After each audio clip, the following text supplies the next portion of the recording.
Hey friends, thought I'd do a bit of a different video today, taking a look at a brand new device that's coming with the Ableton Live 12.2 update. Really impressive update from Ableton, and nestled within the new features is a device called Expressive Chords. It's a Max for Live device.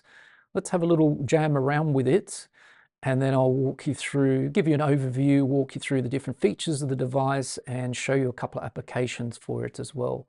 So let's have a bit of music.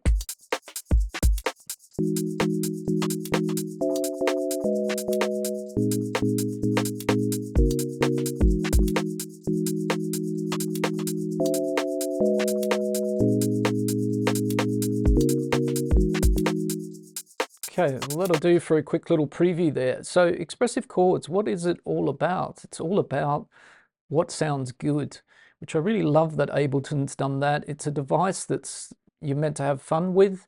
It's a device that you're meant to sort of like use your ears and hear what you like about the results, rather than sort of getting bogged down with things like music theory and needing to be an expert at playing chords on a keyboard. So looking at Ableton Live's official video, demonstration video of the device, and looking at some of the questions underneath it, a few people asked, what is the device actually doing? So let's switch it off and then just go to our MIDI controller or push. And if we play white or black keys, doesn't really matter, anywhere on the keyboard, we just get that particular note played back to us via the wavetable, and that's just the default wavetable, by the way, playing the sine wave. And now if we turn the device on and play any white or black keys up and down our keyboard,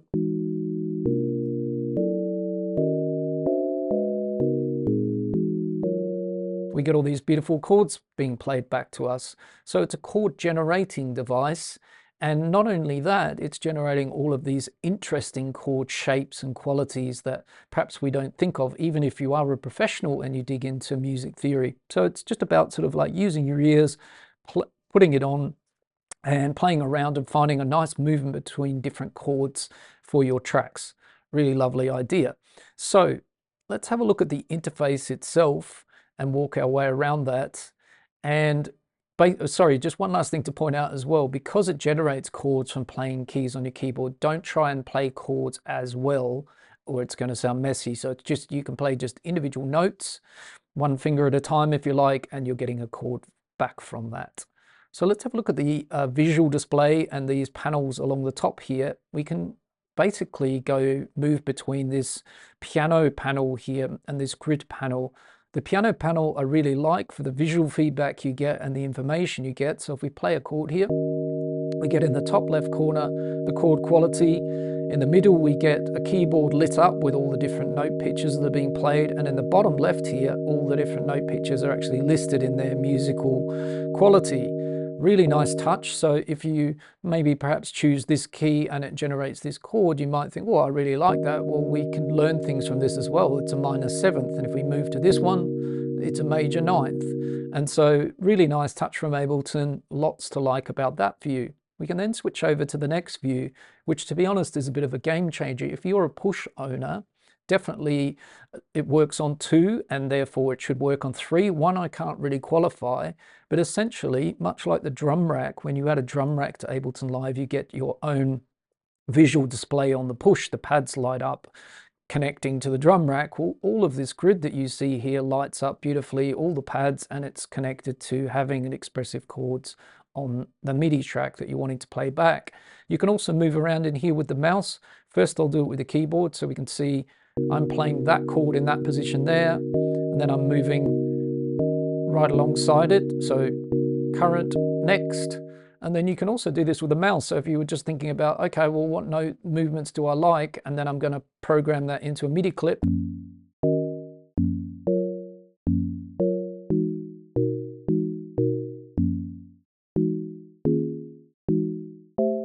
So you can find your nice movement again of the different chords moving around even just with the mouse in this grid. So really nice touch.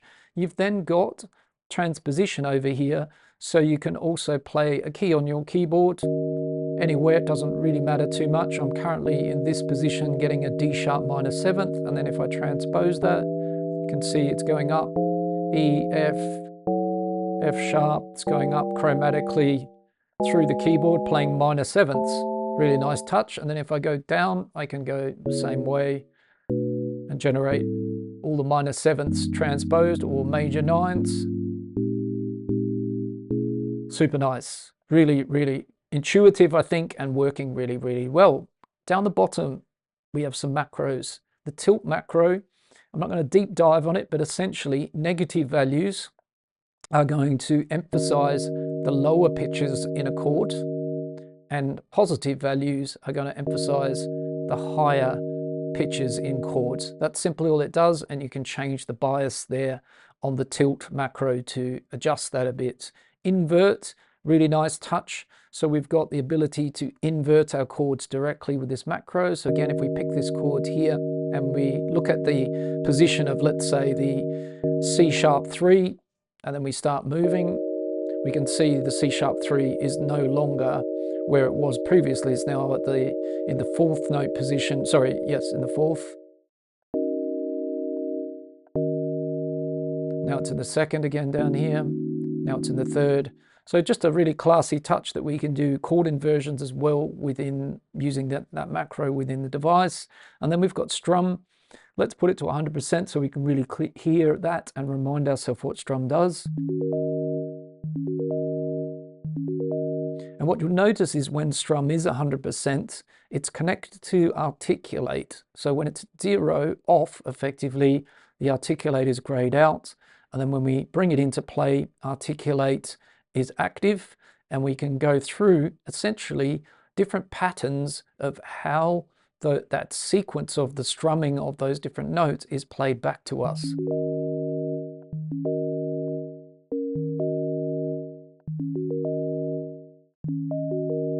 So lots of fun stuff to dig into there. We'll look into that in a moment. You'll be able to see visually what that's doing as well in a second.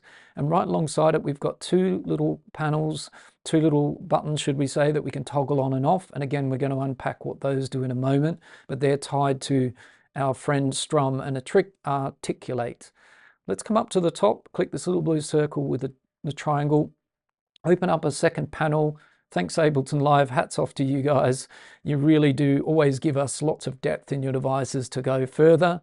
And what they've given us here is a complete sort of modulation table where we can see the destinations of our macros along the bottom here. That's our destinations, and then the sources that we can use to modulate those destinations. And we can use our mod wheel on a MIDI controller, slide in MPE, note, pitch, bend, or velocity, and you can dial in positive and negative values to each source, to each destination, to modulate that a bit. So a way to develop this even further, have more vibey chords. You'll also notice a really nice touch is the grey columns behind each of the destinations will move around depending on those values. So you can see also a bit of feedback, a bit of visual feedback as to what that modulation is kind of doing in the background.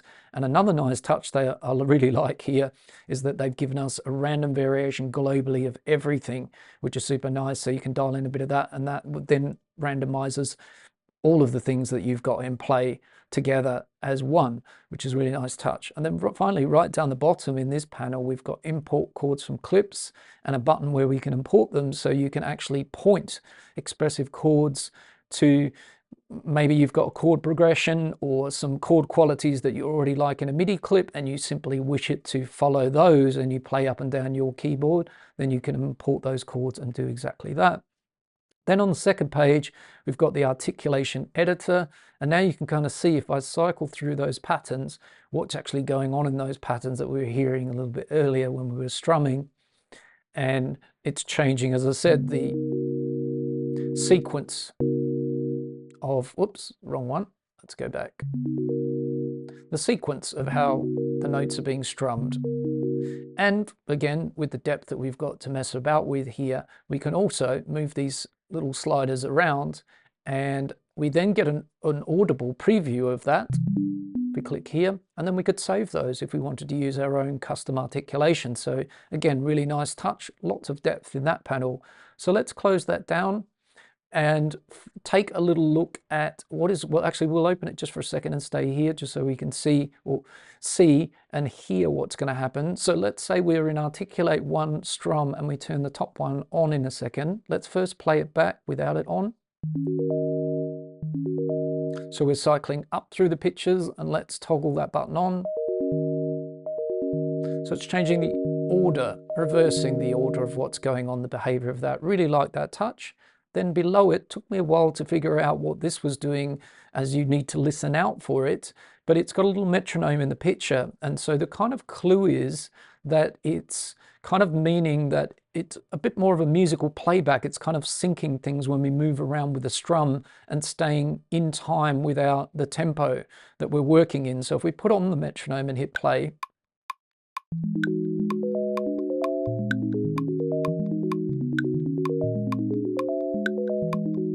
I'm deliberately playing quite fast with the button toggled on. I'm now going to do the same with the button toggled off.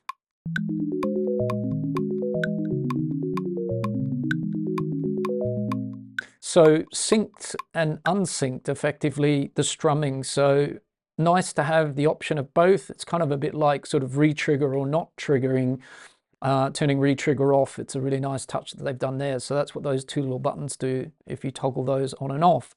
So now let's unpack another question that was asked below the official Ableton Live demo of the Expressive Chords device. And that is, this is great, really having a lot of fun with it. I'm enjoying everything, but how do I print the actual final chords that this is creating? Because I can't seem to figure out how to do that. And what do we mean by that? Well, currently, we've got the Expressive Chords on this MIDI track, and we've got a wavetable directly behind it. So everything's happening on this track. So if we were to hit record, let's turn off the metronome. Let's put our garage kit back in and let's hit record.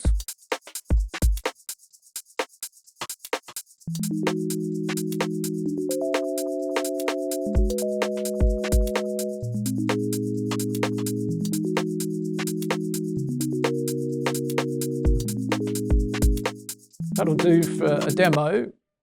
All we're going to see in here are the different pitches that I was playing on the MIDI keyboard. There's none of that beautiful chord activity that we're hearing coming back to us from the Expressive Chord device. So how do we fix that? Well, I'm going to walk you through the workflow for that.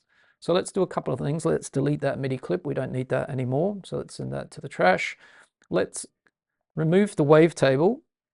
Well, actually, we'll leave it there for a second. I'm just going to turn the strum off as well, because the next time I play this, I'm going to play it more sort of rhythmically. And then right alongside Expressive Chords track, I'm going to create a new MIDI track, an empty one. And on that new MIDI track, I'm going to drag the wavetable from the Expressive Chord track and pop it onto there, right? And on this track that now says wavetable, I'm going to come down to the MIDI from, and in the very top box, I'm going to choose Expressive Chords. Now, it's a good idea to label the track where the Expressive Chords is, so that you can choose it from that menu, particularly if it's a busy project, right? So that just makes my life a lot easier. I choose it from there. I select the track to in, and let's just show you one more thing that's important here. If I arm the Expressive Chords track, we should now hear the wavetable.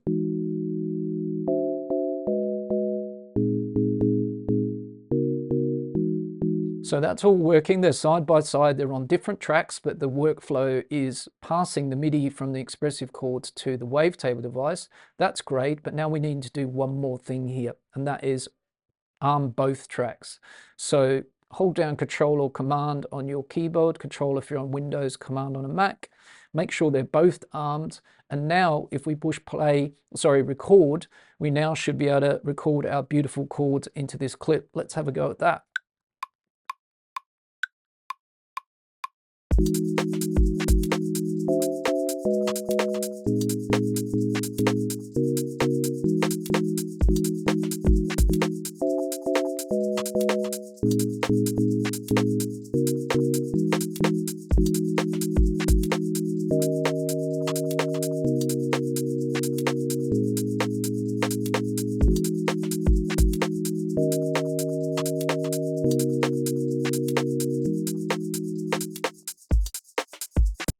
Okay, so let's hit stop there. And if we look in here now, there's all our beautiful chords that we've now got as a final output of our Expressive Chord device. And we can now come in here, loop up our favorite sections, use the quantize tools and all those beautiful things. And there are some really excellent ideas where we could, anywhere where we could kind of use applications of chords, perhaps for a future video, as I want to try and keep this one fairly short for today, or as short as possible. It was more a deep dive on the Expressive Chords device. But if you'd like to see a little bit more applications for this, let me know in the comments below, and we can do a part 2 to this where I can dig into a couple of other ways we can use it.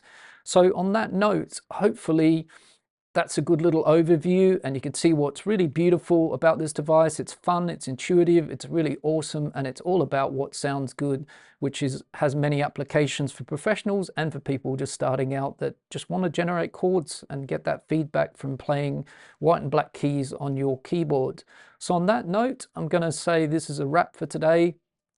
Small favor to ask: if you enjoyed this video, you found it valuable, beneficial, give it a thumbs up, perhaps share it with your mates. And of course, if you're enjoying the content on this channel, consider subscribing so you know when the next video is coming out. Of course, keep on creating. I'm sure you're like me. I'm here in the beta testing version of 12.2, but I'm sure it won't be very long before this drops publicly, and you'll be able to have lots and lots of fun with the new features and devices in 12.2. Take care of yourselves, everybody, and until the next time, all the best. Signing out. Ciao.